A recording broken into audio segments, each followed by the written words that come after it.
एक माणूस असतो, त्याची बायको एका रेल्वे स्टेशनवर हरपते. रात्रीची वेळ असते, 11ची वेळ, आणि पूर्ण रेल्वे स्टेशन खाली पडलेलं असतं. काहीच नसतं त्या रेल्वे स्टेशनवर, काळं कुत्रंही नसतं, तिथं काम करणारेही नसतात. जे ऑफिसं वगैरे असतात त्या सगळ्यांना लॉक वगैरे लावून सगळे आपापल्या घराकडे गेलेले असतात. हा आणि याची बायको त्या रेल्वे स्टेशनवर होते आणि अचानक याची बायको नाहीशी होते. मग याच्या कानावर ना एक आवाज येतो, असा खट खट खट खट करण्याचा. आता हा याच्या बायकोला शोधत असतो, तेवढ्यात हा आवाज याच्या कानावर येतो. मग हा काय करतो, जिकडून आवाज येतो ना तिकडं जातो आणि बघण्याचा प्रयत्न करतो. आता जे ऑफिस होतं त्या रेल्वे स्टेशनमधलं, तो आवाज त्या ऑफिसच्या दुसऱ्या भीतीच्या साईडने येऊ लागला. तर हा हळूवार पलीकडून जातो, तर याच्या पायाखालची जमीन सरकते, याच्या अंगाला घाम येतो, पूर्ण शरीर थरथर थरथर कापतं. कारण की त्या ऑफिसच्या भिंतीच्या शेजारी एक मुलगी बसलेली असते आणि त्या मुलीच्या हातामध्ये एक कोयता असतो आणि त्या कोयत्याने ती मुलगी याच्या बायकोचं पूर्ण शरीर कापत असते, तोडत असते, जसं की ती एखाद्या दुकानामध्ये मांस तोडतीये. रात्री 11च्या नंतर त्या रेल्वे स्टेशनवर कुणीच थांबायचं नाही. ज्यांची नाईटला ड्युटी होती ना ते सुद्धा तिथं थांबायचे नाहीत. पण जर एखादा माणूस न जाणून त्या रेल्वे स्टेशनवर थांबला तर 11च्या नंतर त्याच्यासोबत असं काही व्हायचं ना की तो स्वप्नात सुद्धा विचार करू शकणार नाही, इतक्या भयानक गोष्टी त्याच्यासोबत व्हायच्या. आणि सकाळपर्यंत त्याचा मृतदेह त्या रेल्वे पटरीवर पडलेलं दिसायचं. पण त्या रेल्वे स्टेशनमध्ये नाही बरं का, त्या रेल्वे स्टेशनच्या बाहेर, एकतर इकडच्या बाजूनं नाहीतर पाठीमागच्या बाजूनं. आता हे रेल्वे स्टेशन ज्या जागेवर होतं त्या जागेवर एक छोटंसं गाव होतं.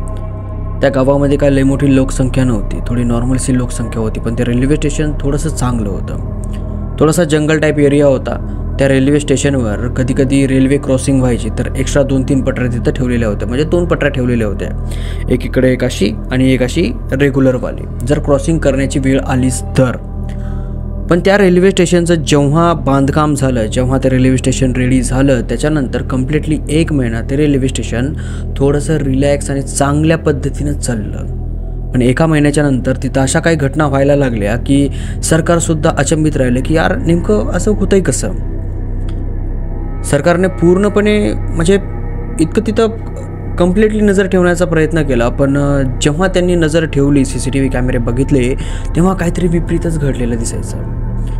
आता रेल्वे कशी आहे, ती एकदा सुटली की सुटते, थांबत नाही काय नाही. आणि ज्या एक्सप्रेस रेल्वे होत्या त्या जेव्हा त्या रेल्वे स्टेशनवरून जायच्या, त्याच एक्सप्रेस रेल्वेच्या जवळपास काही ना काहीतरी व्हायचं. आता सरकारने इथं नेमकं हे काय सगळं काय व्हायले ना हे पाहण्यासाठी तिथं काही CCTV कॅमेरे लावले होते, काही वॉचमॅन ठेवले होते. पण ते वॉचमॅनही तिथं काही टिकले नाहीत, काही मेले तर काही नोकरी सोडून पळून गेले. आणि जेव्हा CCTV कॅमेऱ्यामध्ये चेक केलं की नेमकं इथं होतंय काय, तर एकदम विचित्र प्रकारच्या CCTV फुटेज आल्या. त्या CCTV फुटेजमध्ये जे तिथं नोकरी करणारा माणूस आहे किंवा रेल्वे स्टेशनवर एखादा दुसरा कोणता माणूस थांबलेला असेल आणि जेव्हा 11:30 किंवा 11 वाजून गेले की त्या माणूस थोड्या विचित्र प्रकारच्या प्रकृत्या करायचा, म्हणजे विचित्र प्रकारचं कसं तरी वागायचा, जिथं कोणी नाही त्याला बोलायचा. मग काही वेळातच तो मागं भीतभीत असा समोर चालायचा, या प्लॅटफॉर्मवरून दुसऱ्या प्लॅटफॉर्मवर आहे, म्हणजे इकडच्या बाजून पलीकडच्या बाजूकडे, तिकडून पुन्हा इकडच्या बाजूकडे यायचा. आणि काही वेळातच तो माणूस नुसता त्या प्लॅटफॉर्मनं इकडे तिकडं पळत सुटायचा. आणि अखेर खाली तो जी एखादी एक्सप्रेस रेल्वे तिथून जाणारी असली त्या रेल्वे खाली येऊन चिरडून मरून जायचा. अशा प्रकारे त्या रेल्वे स्टेशनवर व्हायचं. आणि ही अशी फुटेज त्या रेल्वे स्टेशनवर सापडण्यात आली. आता जे रेल्वे स्टेशनचे ते आहेत त्यांना काय असा मेळ लागला नाही की नेमकं असं का होतंय, कशामुळे होतंय. पण तिथल्या गावकऱ्यांचं असं म्हणणं होतं की बाबा ते जे रेल्वे स्टेशन आहे ते कम्प्लिटली अर्ध स्मशानभूमीवर बांधलेलं रेल्वे स्टेशन आहे. आणि जे हे काय सगळं काय होते ना हे फक्त त्याच गोष्टीमुळे होतंय. जर हे रेल्वे स्टेशन स्मशानभूमीपाशी बांधलेलं नसतं तर या रेल्वे स्टेशनवर असं काहीही घडलं नसतं. तर मंडळी, आज याच रेल्वे स्टेशनची आपल्याकडे एक गोष्ट आहे. एक वीरू नावाचा मुलगा होता, लग्न वगैरे झालेलं होतं. तो त्याच्या बायकोवर पूर्ण प्रेम करायचा, इतकं की जीवापार म्हणलं तरी चालेल. आता जो वीरू होता तो या गावचा नव्हता, तो होता दुसऱ्या गावचा. आणि तो ज्या गावाला गेला होता तिथून त्याला या गावावरून रेल्वे पकडायची होती आणि इथून त्याला आपल्या मूळ गावी जायचं होतं. म्हणजे कोणातरी पाहुण्याची तर गेला होता आणि तिकडून निघता ज्या वाहनाने त्याला यायचं आहे ते वाहन त्याच्या हातातून सुटून गेलं होतं. आता हे जे गाव आहे या गावाच्या शेजारीच 3 किलोमीटर अंतरावर ते दुसरं गाव होतं. आता याही गावामध्ये कोणी ओळखीचं नाही आणि त्याही गावामध्ये कोणी ओळखीचं नव्हतं. मग जो वीरू आहे तो आपल्या बायकोला घेऊन निघतो रस्त्याने या रेल्वे स्टेशनकडं. त्याला वाटतं की यार 3 किलोमीटरचा तर रस्ता आहे, जाऊयात रात्रीची एखादी रेल्वे पकडूयात आणि तिथून निघून जाऊयात. आणि जरी पण रेल्वे नसेल तिथे एखादी रेल्वे वगैरे थांबलेली असेल किंवा त्या रेल्वे स्टेशनवर थोडा आराम वगैरे करता येईल. आता त्याला आयडिया नव्हती की नेमकं त्या रेल्वे स्टेशनवर नेमकं होते का. आता थोड्या गोष्टी त्याला माहिती होत्या या रेल्वे स्टेशनबद्दल, पण त्याला कन्फर्म माहिती नव्हती आणि तो या गोष्टीवर काही जास्त फारसा विश्वासही करत नव्हता. आता त्याची जी बायको होती तीसुद्धा साहसी होती, हट्टी होती आणि याच्यासारखीच होती. आता जवळपास जर तुम्हाला खरं सांगायचं म्हणलं तर दोघांचं लव्ह मॅरेजच होतं. त्यामुळे दोघंही जण एकमेकांना फुल सपोर्ट करायचे, एकमेकांची मनं एकमेकांना समजून घ्यायचे, जुळायचे आणि सगळ्या गोष्टी एकमेकांना सांगायचे सुद्धा. तर वीरू जो आहे तो त्याच्या बायकोला म्हणतो की अगं दिव्या, आपण जायला पाहिजे का, की इथं कुठं मंदिरात किंवा कुठं काय थांबायला पाहिजे. आता ती म्हणली की बघा 3 किलोमीटरचा रस्ता आहे, होऊन किती टाईम होणार आहे आपल्याला, अर्धा किंवा पावन तास लागेल जाण्यासाठी. जर आपण स्पीडमध्ये जर गेलो तर, आणि जर खेळत गेलो तर एखादा तास लागेल, काय फरक पडतो. तिथं जाऊन जर एखादी रेल्वे सापडली तर त्या रेल्वेने समोर जाऊयात, नाही सापडली तर आपण तिथंच रेल्वे स्टेशनवर झोपी जाऊयात. आता तिथं ते TC त्या रेल्वे स्टेशनमध्ये काम करणारे माणसं तर असणारच आहेत ना. या गावामध्ये काय, या गावामध्ये कोणी आपल्या ओळखीचं नाही आहे, नाही समोरच्या गावामध्ये ओळखीचं आहे. मंदिरावर जावं बसावं थोडंसं विचित्र वाटतंय ना, त्याच्यामुळं आपण आपलं निघून जाऊयात. आता तो खेड्याचा रस्ता असल्यामुळं ना रात्रीचे काय खेड्याच्या रस्त्याला वाहनं तेवढे चलत नसतात. तर यांनी ठरवलं की बाबा ठीक आहे आपण निघूयात. आताची रात्र होती, त्या रात्रीतला जो चंद्र होता तो बराचसा गोल आकारामध्ये आलेला होता. म्हणजे 2-3 दिवसावर पौर्णिमा आलेली होती, त्यामुळं बराचसा प्रकाश पडलेला होता आणि यांच्याकडे टॉर्चसुद्धा होती. आणि दोघा जणांचं नवीन लग्न झालेलं. आता नवीन लग्न झालं म्हणल्याच्या नंतर काय असतं, एकदम खुलून राहणं, एकमेकांचे विचार एकमेकांसोबत शेअर करणं, अशा प्रकारच्या पद्धती यांच्यामध्ये चालू होत्या. तर या दोघांनाही आवडू लागलं की तो रात्रीचा प्रवास, चंद्र, दोघंही जण पैदल निघले होते. आता जवळ काय लय फारसं मोठं सामान नव्हतं, छोटीशी थैली होती. ते दोघंही जण हळूहळू या रेल्वे स्टेशनपाशी आले, 3 किलोमीटरचं अंतर कापून. आता या रेल्वे स्टेशनकडे पाहिल्याच्या नंतर दिव्याला थोडंसं विचित्र फिलिंग यायला लागली होती. दिव्या म्हणत होते की अहो कसं तरी अलगच वाटतंय हो इथं. वीरू म्हणला की हां मला पण तसंच वाटतंय, पण बघूया जाऊन. आता इथपर्यंत आलो तर नको जायला का. मग दिव्या आणि वीरू त्या रेल्वे स्टेशनमध्ये गेले. सगळं रेल्वे स्टेशन खाली पडलेलं, एकही माणूस नाही तिथं, ना या प्लॅटफॉर्मवर ना पलीकडच्या बाजूनं कोणीच नाही. आता तिथं ना ते एक तुम्हाला म्हणलं होतं मी 2 पटऱ्या होत्या, एकावर एक थांबायची रेल्वे आणि दुसऱ्यावर दुसरी. तर अलीकडच्या पटरीवर एक इंजन टाईप असल्यासारखं होतं आणि त्याच्या पाठीमागं फक्त 2च डबे होते आणि पलीकडची पटरी रिकामी, दुसरी रेल्वे येण्या जाण्यासाठी. तर वीरू सगळीकडे नजर फिरवतो, एकही माणूस दिसत नाही, ना कोणता तिथं वॉचमॅन दिसतो, ना सिक्युरिटी गार्ड, ना तिथं काम करणारे. जे रेल्वे स्टेशनचं ऑफिस आहे त्याला लॉक लावलेलं होतं, पूर्णपणे एकदम सुनसान. साला काळं कुत्रंसुद्धा त्या रेल्वे स्टेशनवर नव्हतं. आता नॉर्मली रेल्वे स्टेशनवर कुत्रे तर झोपलेलेच असतात, पण तिथं ते कुत्रंसुद्धा झोपलेलं नव्हतं आणि फार हुरहुरसं लागू लागलं. इतकं की बघायचं कामच नाही, कोणीच नव्हतं. इतकं मोठं रेल्वे स्टेशन आणि तिथं एकही माणूस नाही. थोडी आश्चर्यचकित गोष्ट आहे ना, इमॅजिनेशन करून बघा तुम्ही. आणि त्यातल्या त्यात तुमच्यासोबत एक महिला. आता दिव्याला थोडी भीती वाटायला लागली. ती विचार करू लागले की इथे एवढं मोठं रेल्वे स्टेशन आहे आणि एकही माणूस नाही, थोडं विचित्र प्रकार वाटत नाही आहे. वीरू म्हणला की ठीक आहे बाबा जाऊ दे, आपल्याला किती वेळ थांबायचं आहे, रेल्वे आली की रेल्वेमध्ये बसूयात आणि जाऊयात. 12ची रेल्वेचा टाईम होता, एक्सप्रेस. मग वीरू म्हणला की आपण इथं थांबूयात. आता नेमकेच 10:30 वाजत होते, 11 वाजायला अर्धा घंटा बाकी होता. तर अर्धा घंटा निवांत हे दोघं जण एका खुर्चीवर बसले. 11 वाजले. आता एकदम विचित्र प्रकारची स्मशान शांतता त्या रेल्वे स्टेशनवर पसरली होती. आता ज्या प्रकारचं जेव्हा हे दोघं जण त्या रेल्वे स्टेशनवर आले होते तेव्हा जसं वातावरण होतं आता तसं वातावरण होतं, पूर्णपणे चेंज झालेलं होतं. एकदम विचित्र प्रकारचं स्मशानामध्ये गेल्याच्या नंतर कशी ती शांतता माणसाला अशी हुरहुर करते, तशा प्रकारची ती शांतता या दोघा जणांना वाटायला लागली. 11 वाजून जातात, काही वेळ होतो आणि वीरूच्या कानावर एक आवाज येतो, कोणीतरी चालल्याचा. वीरू असा इकडे तिकडे बघतो तर त्याला त्या प्लॅटफॉर्मच्या एकदम कडाला कुणीतरी उभं राहिलेलं दिसलं. एक छोटी मुलगी 12 वर्षाची. तिची हाईट केवढी असते तशा प्रकारची हाईट होती. वीरू आपल्या बायकोला उठवतो आणि बायकोला म्हणतो की अगं दिव्या, तिथं तुला कोणीतरी दिसते का गं? आता त्या रेल्वे स्टेशनवर लाईट चालू होते. आता ती जी मुलगी उभी होती ती अशा जागेवर होती की बाबा धड उजेडातही नाही आणि धड अंधारातही नाही. दिव्या म्हणते हां कोणीतरी दिसतंय तर खरं तिथं. मग हे दोघं जण तिथंच बसून वाट पाहतात की ती समोर येईल म्हणून. पण 15 मिनटं होतात, ती जी मुलगी आहे ती एकाच जागेवर उभी होती. तिच्या हातामध्ये काहीतरी होतं आणि ती त्या जागेवर उभी होती. बकेटसारखं होतं काहीतरी. मग दिव्या म्हणते अहो ती मगापासून तिथंच उभी आहे, तुम्ही एकदा जाऊन बघता का काय आहे ते? मग वीरू म्हणला की ठीक आहे मी जाऊन बघतो. ओके. तर वीरू उठला आणि हळूवार त्या मुलीकडे निघाला. आता वीरूच्या मनात भीती होती की इतक्या रात्री ती मुलगी तिथं काय करते आणि तिचं वय म्हणजे ती तिच्या हाईटवरून असं वाटत होतं की ती 12 वर्षाची आहे. तिच्या हातामध्ये बकेट होती आणि आजूबाजूला कुणीच नव्हतं. तर याच्या डोक्यामध्ये तर येणारच ना की इतक्या रात्री ती मुलगी तर काय करते म्हणून. तेच विचार याच्या डोक्यामध्ये होते आणि ते विचार करत करत ते वीरू त्या मुलीपाशी गेला. तिथं गेल्याच्या नंतर तिला बोलतो की बाळा तू इथं कशी आलीस, तुझे आई वडील कुठे आहेत आणि तुला कुठं जायचं आहे? ती मुलगी खाली मुंडी घालून अशी एकदम उभी होती. वीरू तिला विचारतोय हॅलो बाळा, मी तुला विचारतोय ग बरं आता रेल्वे किती वाजता येईल आणि या रेल्वे स्टेशनवर कसं कुणीच नाही आहे? ती मुलगी एकदम चुपचाप. हा तिला विचित्र प्रश्न विचारायला लागला पण ती मुलगी चुपचाप. आता याची हिंमत होईना तिला हात लावण्याची. हा थोडासा आपला खाली बसल्यासारखा बसला आणि असं खालून त्या मुलीकडे बघितलं. बाळा तू इथली का, या शेजारच्या गावची? ती मुलगी आपले डोळे उघडते आणि याच्याकडे बघते. वीरूच्या पायाखालची जमीन सरकते. वीरू थोडासा दचकतून पाठीमागे वळतो कारण की तिच्या डोळ्यामध्ये खूपच विचित्र प्रकारचा असा प्रकाश होता.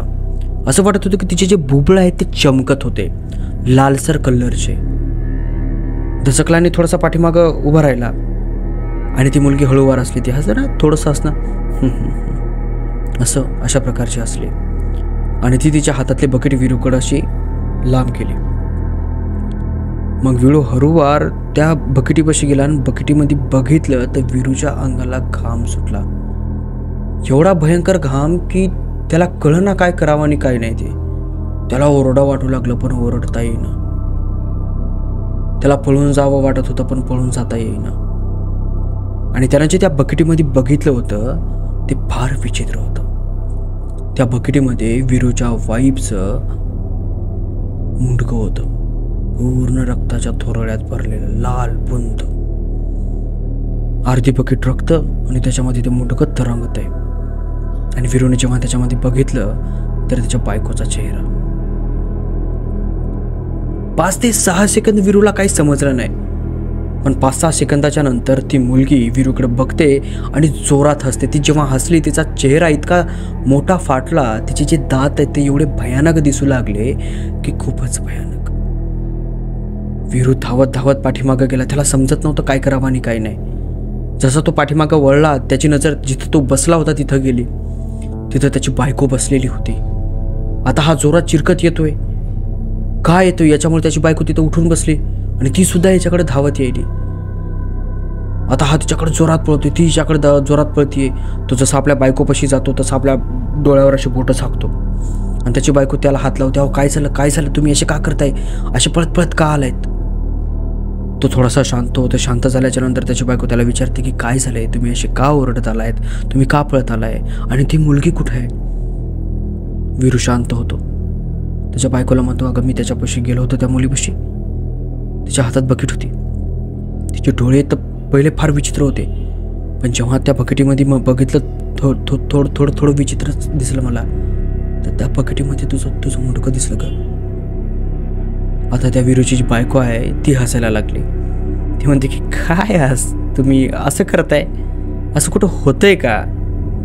वीरू म्हणला की अगं खरंच असं वाटू लागलं तुझं मुंडकं तुझ्या धडा वेगळं केलं आहे आणि ती त्या बकेटीमध्ये भरून त्या मुलीने मला दाखवण्यासाठी आणलं आहे. मला खूप भीती वाटते यार. बरं झालं तू तू तू माझ्याजवळ आहेस. ती मुलगीसुद्धा दिसत नाही आहे. वीरू फार भिलेला, फार. त्याची बायको हसतीये, त्याला म्हणते काय मस्करी करते, मी तर तुमच्यापुढं जिवंत आहे ना. वीरू म्हणते नाही, माझ्यावर विश्वास कर, मी बघितलंय. मग वीरूची बायको हळूच म्हणते मुंडकं म्हणजे हे असं वरचं डोकं. वीरू म्हणतो की हो. बरं माझ्यापाशी एक वस्तू आहे, तुम्हाला बघायची असेल तर. वीरू म्हणतो की काय? ते मुंडकं तुम्ही कुठं बघितलं होतं? वीरू म्हणतो की त्या मुलीपाशी, तिच्या बकेटीत. मग त्याची बायको म्हणते तुम्हाला धड दिसलं का? धड खालचं शरीर, सॉरी धड म्हणतो मी, धड तर मुंडक्याला म्हणतात. शरीर दिसलं का? खालचं शरीर. वीरू म्हणतो की नाही शरीर नाही दिसलं. मग वीरूची बायको म्हणते शरीर बघायचं तुम्हाला? आता वीरू एकदम शांत झाला. त्याला वाटायला ना की हे काय येण्यासारखं बोलतीये. आता त्याला कुठेतरी वाटायला लागलं की ही माझी मस्करी घ्यायली आहे. वीरू तिला म्हणतो की दिव्या प्लीज मस्करी करू नको का, मी फार भिलोय. दिव्या म्हणते की हां तुम्ही इथपर्यंत आलात पळत पळत, माझी मस्करी करतायत. मी नसेल भिले का? आता तर मी मस्करी करणारच. तुम्हाला शरीर बघायचं ना, धड नसलेलं. बघा पाठीमागं, बघा पाठीमागं बघा, आहे ना, आहे माझं शरीर आहे ना. वीरू म्हणतो प्लीज दिव्या तुझ्या पाया पडतो मी. अगं मी खरंच मस्करी नव्हतो करत. दिव्या म्हणते हो ना, मी कुठं मस्करी करतेय, तुम्ही बघा तर खाली. वीरू सिरियस होतो आणि त्या टेबलाच्या पाठीमागं बघतो की खरंच तिथं बिना धडाचं शरीर पडलेलं होतं. वीरूचं अंग आता स्टॅच्यू झालं होतं. वीरूला काय समजत नव्हतं की हे चाललंय काय. त्या मुलीजवळ जी बकेट होती त्या बकेटीमध्ये माझ्या बायकोचं डोकं, मुंडकं, इथं बिन मुंडक्याचं शरीर, माझी बायको माझ्या समोर बसलेली. वीरू एकदम स्टॅच्यू झालेला. दिव्या वीरूला म्हणते की काय करत नाही ना मी मस्करी? नाही ना करत मी मस्करी. दिव्या रडायला लागली. तुम्ही मला 5 मिनिटं का सोडून गेलात तिकडं? तुम्ही जर नसता केला ना मला सोडून ती मुलगी बघण्याची, तर मी वाचले असते. बघा आता तुमच्या अगोदर मेले का नाही मी? नाही मेले का नाही तुमच्या अगोदर? आता तुमची बारी आहे. तुम्ही जर माझ्याजवळ असले असते तर आपण सोबत मेलो असतो ना. आता मरा, आता तुमची वारी आहे, आता मरा. दिव्या त्याला असं बोलते. याला काय कळत नाहीये. हा आपल्या डोक्याला हात लावतोय, चिरकतोय, ओरडतोय, रडतोय आणि स्वतःला कोसतोय, स्वतःच्या गालामध्ये जोरजोरात मारतोय की माझ्यासोबत असं काय व्हायलंय, असं कसं का होतंय. डोळे बंद करून एकदम जोरजोरात ओरडतोय आणि अचानक शांत होतो. आजूबाजूला बघतो, कुणीच नसते. त्या टेबलाच्या पाठीमागून बसतो, शरीर नसते. जिकडे ती मुलगी उभी होती तिकडे बघतो, तिकडेही कुणीच नसतं. पूर्ण ते प्लॅटफॉर्म एकदम रिकामा झालेलं असतं. याच्या कानावर पुन्हा आवाज येतो. ठाक ठाक ठाक. हा उठतो. जिकडून आवाज आलाय त्या दिशेनं हळू चालायला लागतो. एक ते ऑफिस होतं त्या प्लॅटफॉर्मवरच आणि त्या ऑफिसच्या पाठीमागून आवाज येत होता. तो हळूवार असं जाऊन बघतो. तिची छोटी मुलगी होती ना, जी याला तिथं दिसली होती, तिच्या हातामध्ये बकेट होती आणि तिच्यामध्ये त्या बकेटीमध्ये याच्या बायकोचं डोकं होतं, मुंडकं होतं. ती छोटी मुलगी तिथं बसलेली होती. तिच्या हातामध्ये एक कोयता होता आणि ती कोयत्याने याच्या बायकोचं शरीर तोडत होती. अरे बापरे, याची भयंकर प्रकारे फाटली. हा जोरजोरात चिरकत पळाला. हा जसा पळाला ती मुलगी याच्या पाठीमागं कोयता घेऊन पळाली आणि तिचं ओरडणं असं एकदम खतरनाक पद्धतीनं ओरडणं, एकदम खतरनाक पद्धतीनं चिरकणं. असं नॉर्मली मुलगी कशी चिरकते तशी नाही, एकदम असं कर्कश आवाज कसा असतो तशा प्रकारे ती चिरकू लागली आणि तो आवाज पूर्ण प्लॅटफॉर्मनं घुमू लागला. ती याच्या पाठीमागं पळते आणि ती जशी पळते ना, तिचे जे पावलं आहेत ना ते एकदम असे जबर वाटत होते. असं वाटत होतं आपल्या घराच्यावरील छतावर जर कोणी धिंगाणा करत असेल तर वाटतं बघा खाली आवाज येतो, तशा प्रकारचा आवाज त्या वीरूच्या कानावर येऊ लागला. वीरूला भान नव्हतं, त्याला माहीत होतं की आता आपला जीव जाणार आहे, इथं खूप भयानक प्रकार आहे. तो पळण्याचा प्रयत्न करतोय, ती मुलगी याच्या मागं पळते, तो या प्लॅटफॉर्मवरून दुसऱ्या प्लॅटफॉर्मवरून तिकून इकडं तिकडं नुसता इकडं तिकडं पळतोय. घामाझोकील झालेला एकदम पूर्णपणे ओला चिंबू. आणि तो आवाज हळूहळू असा दूर झाल्यासारखा झाला, थोडा शांत झाला. वीरूला एक जागा दिसते, त्या जागेवर जाऊन तो लपतो एकदम त्या कोपऱ्यामध्ये. एक भिंत असते अशी, त्या भिंतीच्या कोपऱ्यामध्ये एकदम असा घामाझोकील झालेला, सगळं अंग चळचळ कापतंय. त्याच्या श्वासाचा आवाज त्याला येतोय. त्याच्यामध्ये अजून एक आवाज त्याला यायला लागला, रडण्याचा. आता तिची रडण्याचा आवाज होता ना, तो वीरूला हळूवार कळायला लागला की तो नेमका आवाज आहे कोणाचा, कारण की त्याची जी वाईफ होती त्याच्या वाईफचा आवाज सेम तसाच होता. वीरूला वाटलं की यार माझी बायको इथं आहे काय. आणि वीरूच्या डोक्यामध्ये तो अजून एक प्रश्न आला, जसं माझ्यासोबत झालं तसंच माझ्या बायकोसोबत झालं असेल आणि माझी बायको जर इथं येऊन लपली असेल तर. पण हा वीरूचा खूप मोठा गैरसमज होता. वीरू तिथून असा हळूवार बघायला निघतो बाहेर, जिथं तो आवाज आला तिथं. आणि तिथं डोकावून बघतो या भिंतीच्या अलीकडून, तर वीरूची बायको खरंच तिथं बसलेली.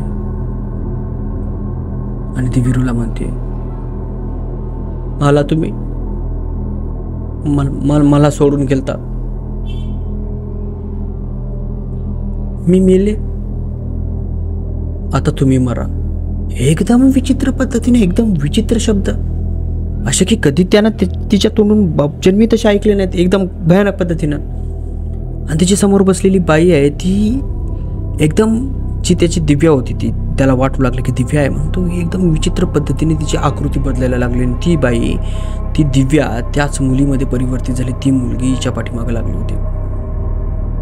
आता तो असा उभा होता, ती जोरात उठली आणि जोरात चिरकून याला धक्का दिला. जसा धक्का दिला ना, तसा हा एका रेल्वेच्या खाली आला, जी रेल्वे तिथं एक्सप्रेस म्हणून त्या रेल्वे स्टेशनवरून जाणार होती. त्या रेल्वेने त्याला चिरडलं आणि तिथंच त्याचा दहींड झाला. सकाळ होते, गावातील काही माणसं येतात, बघतात एका महिलेचा मृतदेह पलीकडच्या रेल्वेच्या स्टेशनच्या बाजूला आणि एका माणसाचं इकडच्या रेल्वे स्टेशनच्या बाजूला. म्हणजे इकडच्या बाजूला एक आणि इकडच्या बाजूला एक. दिव्या आणि वीरूचा मृतदेह. लोकांना समजलं की हे दोघं जण रात्रीच्या 11 वाजता बहुतेक इथं आले असतील आणि यांच्यासोबत हा असा काही सगळा काय प्रकार झाला असेल.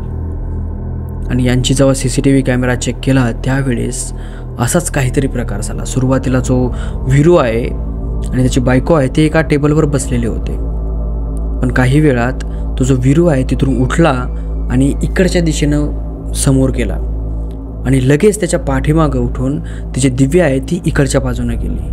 पण काही वेळातच ते दोघंही जण या टेबलवर पुन्हा येऊन बसले आणि बसता बसता तिची दिव्या आहे ती अचानक तिथून गायब झाली आणि वीरू तिथून अचानक दचकून उठला आणि इकडे तिकडे पळायला लागला. आणि नंतर हे जे पूर्ण कांड आहे ना, सगळं कांड दिसलं, पण त्याच्यामध्ये हा एकलाच वीरू होता इकडे तिकडे धावणारा. दिव्या नव्हती, नाही ती मुलगी होती.